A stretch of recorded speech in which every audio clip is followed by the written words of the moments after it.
The Anthony and Todd Show. Welcome everyone to the Anthony and Todd Show. I'm your host, Vincent, and after a period of podcast inactivity, we are back with not only a new episode, but a new format as we restructured how we wanted the Anthony and Todd Show to run. We did more edited and heavily crafted reviews on the YouTube channel now, so we decided we wanted to make the podcast its own isolated thing. So we're going to be switching from more critiquing music to interviewing artists and people who have weird connections to this thing we call music that we all enjoy so much. So this week we have a very, very spectacular first guest. He's a Philadelphia MC. He goes by the name of Darko the Super. He is known for his collaborations with artists like Little B, MC Paul Barman, and Mr. Motherfucking Esquire. Earlier this year, he released an album with Still Tip Dove called The Devil Defeated, which was a spectacular, fun, and zany project that had some terrific moments like Butterflies My Tummy. Heavily suggest that you guys look it up. It's on Spotify, it's on Bandcamp, all the good streaming services. He also has a new album coming out on June 5th on Cold Rhyme Records called Nevermind, which he gave us an advanced copy of, and me and Trevor listened to it and enjoyed it very much. We're going to be talking to him today about his creative process, how he feels about being a non-typical rapper and being a very heavily character-based MC. We're going to be talking about his influences and some of the weird connections he's made throughout his years of being an independent artist. So without any further ado, let's get right into the interview with Darko the Super. All right, hey everybody, we are here on the Anthony and Todd Show with a very special episode for you today, and we are with one of the most eccentric and prolific indie rappers out there, Darko the Super. Darko, how you doing today? Doing good, Frank. Thank you. The thing I think a lot of audience members who may not know you think they'll find to be the most key about you is how character-based you are. You're not afraid to take so many like very nerdy but also like very heartwarming and genuine risks to your music, whether it's like the references you make to like stuff like Das Racist or the Andy Milonakis Show, or like how you on this new album like some of your more vocal performances, how you sing like on P.F. Chang's. Like I like your ability to, I guess, manifest your own unique character. So like one of the things I want to ask you is like, do you find it hard because you have a unique style to like market yourself? I don't worry about marketing. I let the labels handle that. You know what I'm saying? I let the big money man do his thing, and I never concern myself with it. I try. You know, I've tried to hire like PR people in the past and stuff, and you know sometimes that helps. But I think you always got to stay true to yourself. You know, just be yourself, and if people like you, that's cool. If not, then you know, that's all right too, you know? Doesn't really matter. Especially at shows, you know, sometimes people will come up to you and say, hey, that was really amazing. And I'll be like, hey, you want to buy a CD? And they'll say, no, that's all right. And, you know, that's okay too. I don't think I'm the best to ask about marketing because I'm broke, you know? So it's obviously apparent that you love hip-hop music and culture. It's littered all throughout your music. I feel like everyone kind of has a diving off point where they delve into the hip-hop culture. Where do you feel like your diving off point was? What are the songs and artists that really got you into rap? You know, early on, I like to watch wake-up show freestyles on YouTube. And I found these guys, Murdoch and Migraine McNasty from the Ozone. They were in a crew called Open Campaign, and then, that was their duo, and then they were in a crew called Vets Akin. And they're all from Orlando and stuff like that. And Murdoch won this challenge, this contest they did on the Wake Up Show. That was my first taste of like underground hip hop, and they were using like Doom and J Dilla and Madlib beats. And from there, I started listening to those guys, and those are like my heroes today. And then I got into Donuts and all the J Dilla albums. You know, obviously I got into it later in life. Because I'm 26, so when I was in high school, I started listening to MF Doom and all those guys, and you know, Operation Doomsday, and I would listen to Mad Villainy every day, and you know, at lunch and whatnot, and bus ride home listening to Food. You know. Sounds like a full day for you. Yeah, it was. High school sucked, man. Hated high school, man. I think a little bit of what Vincent was talking about, marketing yourself as kind of this really marketing yourself as kind of a more eccentric figure. I like in the eccentric. hip-hop That's field. like eccentric and essential. It's a good made-up word. So, do you face any sort of issues, like as a quote-unquote non-typical rapper? Well, I think I was really embraced by the experimental crowd, which has been cool. You know, I got down with the Already Dead records, or Already Dead tapes and records, you know. And, yeah, I got to do my first tour because of them. Well, not, you know, because I had a reason to go somewhere else other than, you know, Philadelphia. And, you know, I got to experience a lot and, you know, got into free jazz and all that weird stuff and Sure. noise and whatnot. And, you know, punk, obviously. I sort of got embraced by the punk crowd early with doing shows in Philly and New Jersey. I got with this band YJY, who they're no longer around anymore. The lead singer moved to Seattle, you know, the usual. Yeah, I think I never worried about who's gonna accept you, you know.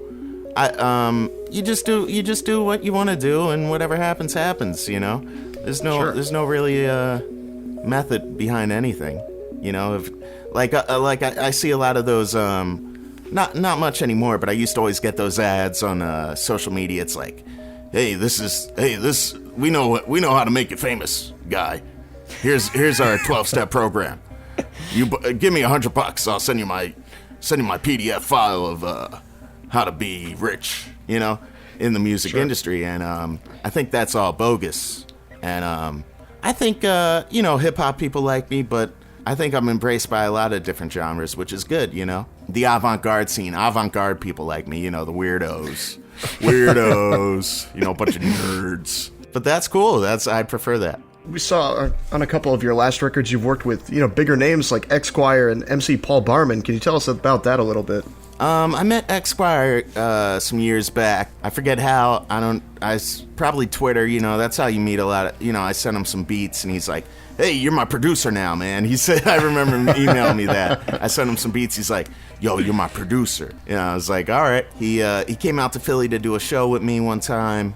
This was, you know, years back. And, yeah, we've been sort of friends ever since. You know, I'm a big fan of his. I think he's one of the best alive, man. You know, he's just incredible. And, you know, I want to say, he's not listening to this, but congrats to his, he just had his first job with his wife, and that's really incredible. So congrats to him. MC Paul Barman I met through, well, I sent him a message on Twitter, but we had some mutual friends in Steel Tip Dove who was recording a lot of his music in Brooklyn. Yeah, so I went out there, and that recording session for that song was really amazing. Paul just had a bar mitzvah for his son, so we brought cake from the bar mitzvah, and it was the greatest cake I ever had. You know, it was just incredible cake. And then we recorded the song. Yeah, I did my verse first take, you know. Same with him, probably. I don't remember all aspects, but yeah, it came out great. And yeah, now Paul's a friend of mine too, I feel. And yeah, he's another great guy who's, you know, we're all just people, you know. You can't be afraid to reach out to anyone, you know. You mentioned Andy Milonakis earlier, but I once sent him an email trying to collaborate with him on a 7-inch for my label and stuff. He never got back to me, but he did just respond to me on Twitter. You know, I'm in the process of moving right now, and I was getting some stuff from my parents' house, and I found the my Andy Milonakis show first season on DVD, so I had to bring that. And I was just watching it the other night for the first time in years, and you know, I sent him a picture of it. He responded with an eyes, this like look at this emoji. So that's about that. You mentioned Bill Hicks is kind of your spiritual guide. Yeah, definitely. Can you tell us a little bit about that? Well, Bill Hicks is my spiritual guide. Okay. But yeah, I got into him through hip hop, really, because some, like, you know, one of the, you know, hip hop blogs or whatever I followed, rap 24/7 365, you know, real life, you know, something like that. They shared this his one bit about life is just a ride, and I watched that and I was like, wow, this is brilliant. You know, this is little teenage Evan, like, just having his mind wide open, his third eye squeegeed, you know. Watching Bill Hicks was taking acid to me, you know. I don't really need it because I'm so out there. You know, the things he was saying just resonated with me so much, and I just at one point I was like, this guy's second coming of Christ. I don't think that anymore, because I think that takes away from him being human and whatnot. But I just think he's an absolute genius and one of the greatest philosophers of our time, and he's damn funny too. All It the works while. out. Yeah. You mentioned that you did your verse with Paul Barman in one take as well as he did. Can you walk us through your creative process a little bit? Does that always happen? Oh, definitely not. Sometimes it takes 2, maybe even 3 times. Wow. No, sometimes I'll be here all day. I'll be doing it countless times, and I'll have to give up because I can't get it right. Sometimes I get a little with recording. I'm very much a perfectionist at times. Well. With recording, I have to get the verse down in one take. That's how I do it. Unless it's a really long verse, then I'll break it up a little. But, usually I have to get it in one take, and that takes a long time. Sometimes it's not like that. Sometimes you just, especially when you're in front of people and you have an engineer recording it, like Steel Tip Dove, then you don't want to take too long because you're holding up other people. So then that sort of rushes it because I'm so considerate of other people. And I'm like, sure. I start thinking like, oh, they just heard this 20 times. They don't want to hear this anymore. I haven't even got to the best part yet. Let's punch in, So, but when I'm by myself, which is most of my recordings, I do by myself, sitting in my chair like this. One thing I'm really interested in, and this is just like a thing I'm most interested in like all artists, is the amount of, because like I make music myself, not like pat myself on the back, but like I produced a couple tapes, like nothing huge or anything like that. Not as big as that Darko the Super guy, huh? Yeah, Darko Super, top tier. Like the idea of like you work on so much stuff and you eventually whittle it down to like you'll like produce hours of material and you whittle it down to like 8 minutes or something like that. It's just like since you put out so much stuff, that's something I'm really interested in. Is like you've like was it 2018 you put out 10 records? Yes, yeah. Like how does that work? Like how much stuff did you cut? Was it a lot? Because I'm assuming since this is like a thing you're heavily invested in, you do it every day. Yeah, I do it all the time. Every day, and there's a lot. I have a lot of unreleased stuff that I hope never sees the light of day. God forbid I pass away somehow. Tragically. I hope none of this stuff ever sees the light of day. What happens is I work on tons of different albums at once. Eventually, I go back to the one that's really the most productive for me, and I'll try to wrap that up. But each album is different. Each album, I use either one producer's beats. Each album has a theme. Not so much as their concept albums, but they always have a theme, and I try to make them very cohesive in a way. Because like I don't know, for me personally, like it's just like so immaculate, and it's just like the process of like finding like stitches and like laying it out is such like a hard task that like for me I'm such an amateur at it. Like I'm like to see like someone like you make like Thank You Bass God like it meshes pretty well together throughout. It's just like I wonder if he like had the intention of making like a Little B themed album. Oh yeah, of like, course. Actually, that's yeah. Each album I have the idea before I ever do it. Not so much as the lyrics and the beats, but I always have the idea in mind. And when I'm working on songs, I make tons of different songs, and sometimes I have to do variations of them. Like one won't stick, and it's like you got to do it to a different beat to make it work and re-record it and all that. So yeah, there's a lot of different versions of things too, I will say. But yeah, I write a lot, sort of pile all these songs and lyrics and verses and whatnot, and you have to record. I procrastinate on recording. I have a lot of stuff I have to record, and I just don't want to do it. Right? And I go back and forth between making beats and recording. Whatever mood I'm in and whatnot. And there is a lot of unreleased stuff, and there is a lot of stuff that just doesn't make the albums.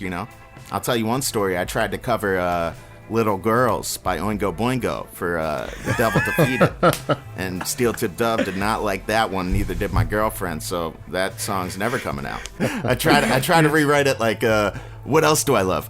Video games. Okay, I love video games, but then I didn't end up recording that. I rewrote it, but I was like, nah, it's kind of corny.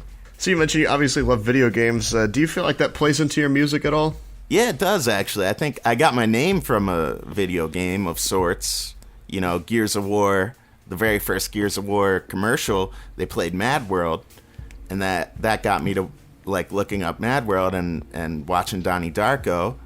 And then Donnie Darko blew my mind as a little 16-year-old. I'm like, what the hell? You know, that was brilliant. This is the greatest movie I ever seen. You know, so I changed my name to Evan Darko. And then eventually I started listening to MF Doom, and I was like, the super, you know, you could be a hero or a villain. You know, and then I changed my name to Darko the Super. And I haven't been able to change it since. So, yeah, so video games, big part of things, you know. I did a song called Kill Nazis, and that was during a time when they were in the news and shit, and I'm like, what the fuck is this? And I was playing Wolfenstein.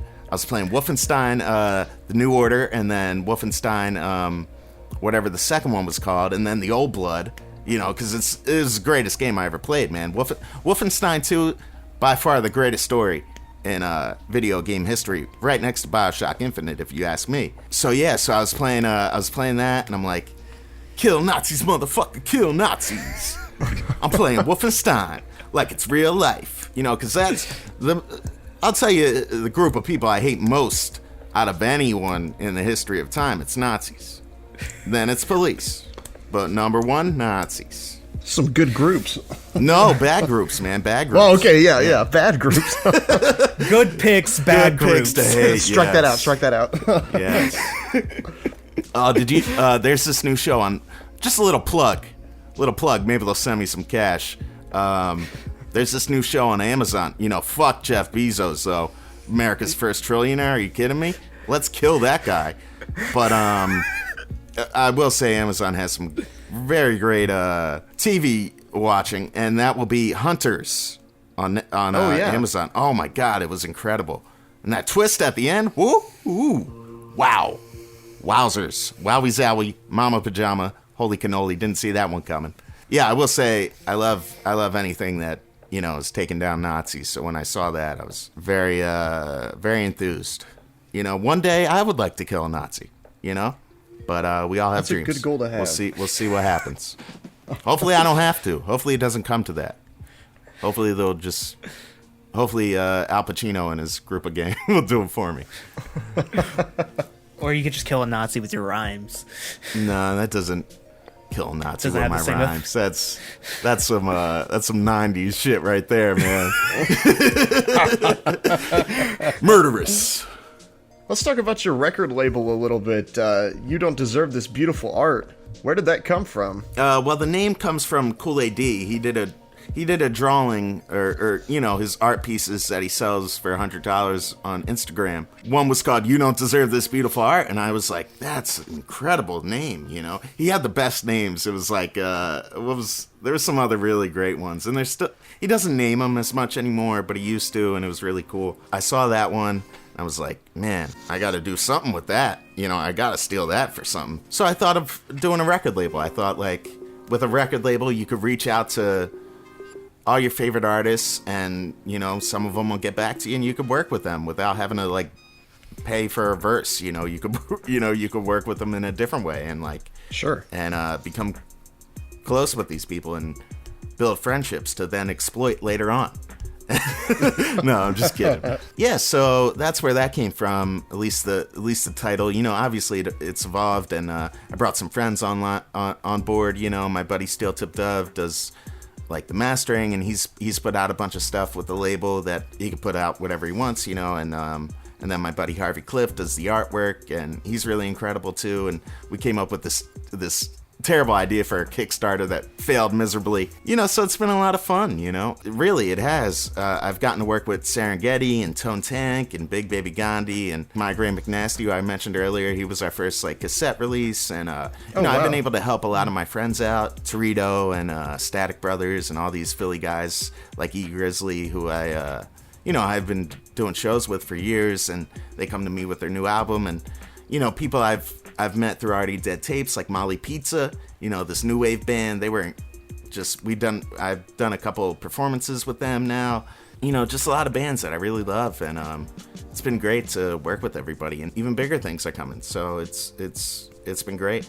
Excellent. You mentioned Serengeti is one of your favorite artists of all time. Yes. He's on your record label, correct? Yeah, I mean, we've done a lot of reissues and some new stuff. Like I put out a tape of 6E, his brilliant conceptual masterpiece about Kenny Dennis. He'll call me up and tell me all these stories about all these characters he's created in this world, and he has a whole cinematic universe in his head, and he's like trying to put out graphic novels and even do a movie, you know, and I just think he's absolutely brilliant with story building and things like that. It's really incredible, you know.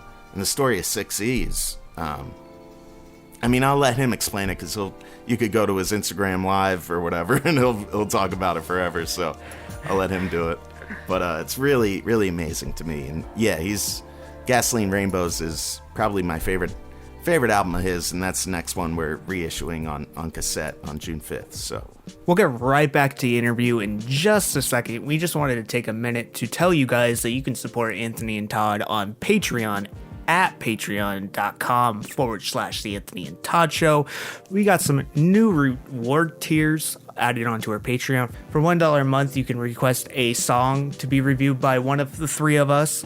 If you have a particular interest of which one, you can suggest that. For $5, you get your name listed in the audio credits at the end of the episode of each podcast. And for $10, you get to ask us or an artist that we're going to have on a potential question that you want answered. You can also find our new style format of reviews on YouTube, youtube.com/The Anthony and Todd Show. And you can find this podcast, if you're listening on YouTube, you can find it on Podbean, Stitcher, Apple Podcasts, Google Play Podcasts, and Spotify. Make sure you hit subscribe on both YouTube and podcast streaming services. It helps out the channel. Also, make sure to please share this episode and the podcast, help get the word out. Also, if you're an artist or have a relationship with music that has a very bountiful story, we're looking for people like you to be on the podcast as guests and share their thoughts and stories and their connection to music. You can hit us up at inquiries.anthonyandtodd@gmail.com. We are looking for people to share their story and their connection with music. So if you think that applies to you, please hit us up. Without any further ado, let's get right back to Darko. You're obviously into like indie rap because that's the kind of the circles that you run in. Sure. How do you feel about mainstream rap? Man, all that mainstream shit is garbage. Yeah, what's Dave New York say on The Shining? That's how I feel about mainstream. What it's like, Dave New York, what do you feel about rap on the radio? That's Jay Dilla saying that, and he's like, man, all that mainstream crap is garbage, you know. So, I don't like much of it. I don't know, just not for me. I'm not like angry against it, you know. Not like I understand. You know, shaking my fist at the sky. Why is Lil Uzi Vert bigger than me? You know, I'm not like that. Obviously, I get it. You know, I want to bring up there was a video of. I only know this because someone tagged me in it.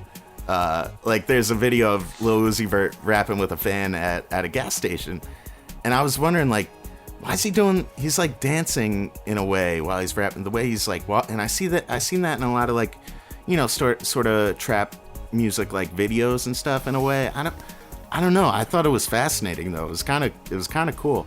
But yeah, my friend tagged me and he's like, hey, meet me at 7-Eleven and we could do this. I said, sure, give me some taquitos, you know, and I'll rap for hours. But yeah, that's, I know, it's just something I don't relate to, I guess. I will say the number one song in the world right now by Doja Cat. I did a beat for Doja Cat years ago, and I'm still trying to capitalize on it. So if anybody wants to hear that song, let me know. Honestly, I'd love to hear that. Yeah, well, it was during the SoundCloud days. She messaged me for a beat I posted, and I sent it to her, and that was about it, you know. Well, So it never came out? Well, it came out on her SoundCloud years, but it's probably still, it's like someone re-uploaded it to SoundCloud. You can find it. I used to go by Doc Heller for beats. This was years back when I was just starting making beats, and you know, she liked one of them and did this song to it called Poison. She never really, it was like a sort of like a demo. It sounded like she recorded it on her like laptop microphone or something. Then she gets signed to Sony right after that, and I get this like email from her agent at Sony, like a contract to you know, if they use that beat for her album, I would have got some money, you know. but it never really happened. Very interesting story. There you go. That's what you get on the Anthony and Todd show. Very interesting story. Yeah, it's nice to hear artists have those like weird connections, those, weird opportunities. You mentioned before like how you build your relationship with Mr. Motherfucking Esquire and like Paul Berman and stuff like that. I just find that really cool of how small the world truly is. Sure, yeah. in a sense. My friend says his mom used to say, "The world's very small, but we're big people." You know, something like that. I thought that was cool. Yeah. You know, because we are very connected. Yeah. You know. So you obviously make beats as well. You mentioned Doc Heller being under that name. Recently, Vincent and I, meaning recently like this morning, we're listening to Bernie is President on your Bandcamp page. Yeah. And we just think that song is incredible. But we love that you sampled Every Hour, the Kanye West song from Jesus is King. Yeah, that's why it's called Bernie is President, because Jesus is King. That's all. I loved it. Yeah. Is there anything that you're afraid to sample? I feel like your samples are so eclectic. There's nothing that you hold in so high regard that you feel like... I see what you mean, so high regard. You know, I used to. Like, I wasn't going to sample, like, songs I thought were too perfect. You know, I'm not sampling that. But not anymore, definitely not. You know, I'll sample the shirt off your back right now. You know, without an arm, I'll spit without an arm. You know, so I sample any and everything. Just can't release it all because you know, streaming services sort of once DistroKid got bought by Spotify, now I can't get samples like that passed anymore. So that's why you know Bernie is President isn't on Spotify or like you know I'm surprised I got my Apocalyptic Bastard album out before all that and. There's like Mad World from Tears for Fears and Teenage Dirtbag by Wheatus and what's that song? We're Not Gonna Take It. I got that on there. That's the intro. Sister. Yeah, terrible song, but I flipped it into like you're not gonna take my CD? Come on, take it. You know? And they're like, we're not gonna take it. And I like that song. I like my song, not the Twisted Sister one. But understandable. Yeah, there's a bunch of like alternative rock stuff that I sampled on there that are like huge songs that I should not be able to have my own songs with. But you know, it worked out. I used to use something called Root Note for the longest time, and I made tons of money from Root Note. Not tons, obviously. I'm still poor as hell, but like I was making Spotify checks, and that was like really cool. Like a few $100 a month from streaming. I'll never do that. I'll never see that again because you got to get on playlists and stuff. And I was on all these playlists with because people love that. Like, you know, I still get emails about these lo-fi. They call it lo-fi, like chill hop. And I was like, right. I didn't know what the hell I was doing back then. That's why it was lo-fi. I didn't know how to mix and master and all that. You know, that's the only reason it was lo-fi. These are the first beats I ever made. You know, yeah, like this company. I don't remember the name, but they're like. You know, we'd love to sponsor a release of yours, like put all this money towards advertising. And so I sent them some new beats I've done, and they're like, we were looking more towards the lo-fi, you know, chill hop stuff. And, you know, I just didn't have it in me. I can't do that. I don't know how to. I guess I know how to. You just do it wrong. I don't know. Streaming is just so terrible, man. I use TuneCore and DistroKid now. And, you know, they both... that fucked me over so many times, and it's like, why do I still do this? You know, but I don't know. It's like you feel like you have to because that'll get your music out to fans. But it's also like, what's the fucking point? You know, it's like $150 because I have a label account. It's like $150 a year. It's pretty expensive. And since however many years I've been doing it, I made like $160 through DistroKid. So obviously TuneCore I made a lot more because I have the publishing administration, which I think is good. You know, they copyright all your songs to BMI for you, so you don't have to do it, which is a very complicated, you know, hard process. So I like that. That was like a $75, you know, one-time fee. You know, so that's been cool. And I make more money from TuneCore somehow. I don't get it all. It's tough out here. I've been lucky to have cleared samples too, though. I will say, with like not cleared, but like I've worked with the artists from, you know, 60s or 70s, you know, soul era and like some 80s like garage rock stuff and like you know, I've worked with these people and or singer-songwriter stuff like Teen Friedman, who I'm working with now, and he gave me his whole discography to use, and I'm working on an album with it, and so I've had like good instances of sampling these artists, and then even like Buzzy Linhart, who's a hero of mine, rest in peace, he just passed away recently. I sampled one of his songs, and his son reached out to me on Facebook like, hey, how'd you hear about Buzzy and all this? And we became friends, and they're very supportive of what I do and all that. So it's been cool, and I feel like part of the whole Buzzy Linhart family in a way, as far as the music goes. That's just like so strange to see, like make a connection just through like using content. Sure. Yeah. With Dean, it was a little different. I reached out to him on like Twitter or whatever, and I got his email, and I asked him. We just did this new 7-inch. So the A side is his original McDonald's Girl, and then the B side is my version of McDonald's Girl. I remixed it. I did an intro covering this Daniel Johnston song called McDonald's on the Brain. Daniel Johnston used to work at McDonald's in Austin and whatnot when he was coming up. Yeah, so I sampled McDonald's Girl, and I did this whole version of, talking about sort of building on his story. Like his story was a little kid falling in love with the cashier girl at McDonald's and whatnot. Yeah, so I sort of wrote a version like, now she's my McDonald's wife, in a way. Comes home smelling like grease and all this, I think never be afraid to reach out to whoever you want to work with, because they might get back to you. Another thing I'm really interested in you is, like, you put out so many albums that, do you ever feel like you replicate yourself in any form? And like with this album, do you feel like you replicate yourself, or was it like, what was the process? I'm asking a bunch of questions here, but like, one, do you ever feel like you replicate yourself? And two, do you feel like this album replicates yourself at all? I'm sure I do in some facet. I will say, Blacker Carrot, my buddy Phil Ford, he produced this album. Well, he sent me the beats that I used. Some people take like producing so sacred or whatnot. Yeah, so I will say this is way different from Card Tricks for Dogs, the other album he produced, of mine. My first like actual vinyl LP I did.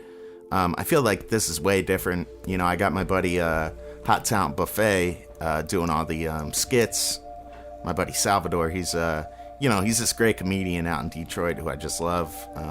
He does all these great videos on he has a YouTube channel called Hot Talent Buffet, and so I reached out to him, and he sent me all these great like Darko the Super centric skits that I just loved, and sort of put that together with this album. The original title for the album was Beautiful Nonsensical Clown Prince, which I heard on a BoJack Horseman episode. But Cold Rhymes, my buddy Haikeech, he's like, I don't know about that one, man. So I said, all right, never mind. Instead of the photo, we're doing this now. And that's how that came about. And I don't think I replicate myself too much. I feel like a lot of my albums have themes. Some are like, I used to have like the album theme, which is, this is me doing all the beats, and this is me really working on this. And then I had another theme, like the mixtape style. Like I have this album, United Malls of America. I consider that like a mixtape because I jacked all the beats from like Doom and Kanye and Madlib, which I think they went by like Super Villains or something like that. I'm probably getting it wrong, but like they did like one remix for Gazillionaire or something, and so I had that little theme going. But I think each album has a theme, so I don't think I replicate myself too much. A lot of my subject matter is usually different or non-existent. I just like rhyming, man. I just like, if I do replicate myself, I'm sorry. All right. But yeah. Does Nevermind have a theme or like an idea? Yeah, definitely. Idea? I think it's I think of it as a comedy album almost. It doesn't take itself seriously. It's just a fun album. There's no like my one song Proverbial Gun. There's nothing like that on there. There's nothing like, oh man, I want to kill myself today. It's a joke not a joke That's a bad term. It's looser. I think that's probably what you're looking for. Yeah, that's what I got out of it. Yeah, of course. I want people to. It's like my take on my favorite kind of rap, you know, which is just like, you know, it's me just rhyming. It's my E40 album, you know. It's my like Charlie Hustle, you know. I want people to listen to this and be like, damn, this dude really knows how to rap, and he's also saying something too, you know. And he's singing, and he's having a ball. Look at this guy, you know. And he's got the skits, you know. All the best '90s albums had skits, you know. And so I got the skits this time. It's a release, you know. It's an escape. I want to escape reality, so this is what I created, and I hope other people could listen and escape reality too. So there's a impression of a certain Icelandic pop song or pop artist on here. Bjork. Was that also Hot Talent Buffet? Well, that's a friend of his. This woman Heather, who she does these great impressions of, and just like apparently she does this one woman show. She's another like Detroit comedian, actor, you know, singer. Yeah, she did this. Hot Talent Buffet. My buddy Salvador got her to do a couple skits for this, like the Bjork and also Liza Minnelli. And they came out great. And I love the Bjork one. And she's very talented. She does so many different just cool impressions. And it really came out great. Yeah. Like that Bjork is like spot on, isn't it? It's just like it's hard. It's like so like uncanny because it just feels like the real thing. Yeah. I actually thought it was a chopped up interview. Oh, really? Oh, that's cool. Yeah, it was Bjork. Actually, it was. Oh, I know Bjork. I know you didn't think I did, but yeah, me and Bjork. She's a friend. I'm not surprised. It's a small world. It's a small world. We're big people. I know Bjork. So we talked about your album. We're gonna play a track from it. The opening, or not the opening track, but like the first. It's the first one after the intro. It's called Beatbox. Do you just want to say a couple words about it? No. let them experience this one. You know, I don't. It's just another song, you know. It's just I wrote it driving to work one day, you know, and I think it's brilliant, you know. And it's like, you know, obviously it has a Beastie Boy influence with the chorus and whatnot, and it's just more. It's a Darko classic, unadulterated Darko. That's all it is. The opening line to this song has been stuck in my head all day. I was at Lowe's earlier and I was just like humming it to myself. I just got it was embedded. What is it? Jumping off the roof, jumping in the booth. Jumping off the roof, jumping in the booth. It might pop, it might lock, it might not, it might shoot. Boost mobile with the flip, keep it on my hip. Cherry honey dip, sunny clip, slime green ugly whip. Yeah, slime green ugly whip is a reference to my friend Ruben's car. He has this big slime green van that he calls it slime. But yeah. Teeth jacked up, coming through with the Mack truck. You'll be in a black tux, laid up dead. I forget the rest, but yeah, you get it. We want to thank you for joining us today on this podcast. It's been amazing for you to come here. You got it. Thank you. This has been fun. Your time with this isn't a waste of time. I'll be playing Skate 3 that I beat 10 years ago. That's a waste of time. I'll be doing that later. So without any further ado, here's Beatbox by Darko the Super.